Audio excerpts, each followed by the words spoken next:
पारस येथील एमएससीबी कॉलनीतील 2 युवक मांडूळ जातीच्या सापाची तस्करी करून अतिशय दुर्मिळ जातीच्या सापाची विक्री करण्याच्या हेतूने अवैधरित्या वाहतूक करीत असताना अकोला जिल्ह्याचे पोलीस अधीक्षक जी श्रीधर यांच्या विशेष पथकाचे प्रमुख मिलिंद कुमार बहारकर यांच्या पथकाने सोमवारी रात्री अटक केली। अति दुर्मिळ सापांमध्ये मांडूळ जातीच्या सापाचा समावेश आहे। या सापाला 2 तोंडे असल्याचा समज आहे। खास बात अशी की असा कुठलाही प्रकार नसून हा साप दोन्ही दिशेने सरपटून चालतो हे मात्र तितकेच खरे। याबाबतची गुप्त माहिती आपल्या खबऱ्यामार्फत पथकाला मिळाल्यावरून चमूने सापळा रचून मोटरसायकलवर जाणाऱ्या 2 युवकांना थांबवून चौकशी केली असता दोघेही पारस येथील एमएससीबी कॉलनीतील रहिवासी असून विकास श्रीराम चावडे वय 21 वर्ष तसेच कृष्णा गणेश गुजर वय 26 वर्ष असे जेरबंद केलेल्या दोघांची नावे आहेत। त्यांना अकोल्यात अटक करण्यात आली असून मोटरसायकलच्या पाठीमागे बसणाऱ्याच्या पाठीवर एक स्कूल बॅग अडकविली होती। सदर काळ्या रंगाच्या स्कूल बॅगची पाहणी केली असता या बॅगेत मांडूळ जातीचा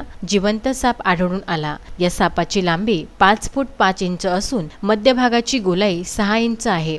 या सापाचे वजन 1 किलो 515 ग्राम एवढे असून सापाची बाजारात किंमत 1 लाख रुपये आहे। तस्करी करण्यासाठी वापरलेली MH30 BA 8276 क्रमांकाची 60,000 रुपयाची किमतीची मोटरसायकल, वजनमापन यंत्र किंमत 50,000 रुपये असा 1,60,000 रुपयाचा मुद्देमाल हस्तगत करण्यात आला आहे। सदरची कारवाई अकोला जिल्हा पोलीस अधीक्षक जी श्रीधर, अप्पर पोलीस अधीक्षक प्रशांत वाघुंडे यांच्या मार्गदर्शनात विशेष पथकाचे प्रमुख मिलिंद कुमार बहारकर यांनी केली आहे। बाळासाहेब गणोरकर, विदर्भ न्यूज, मूर्तिजापूर।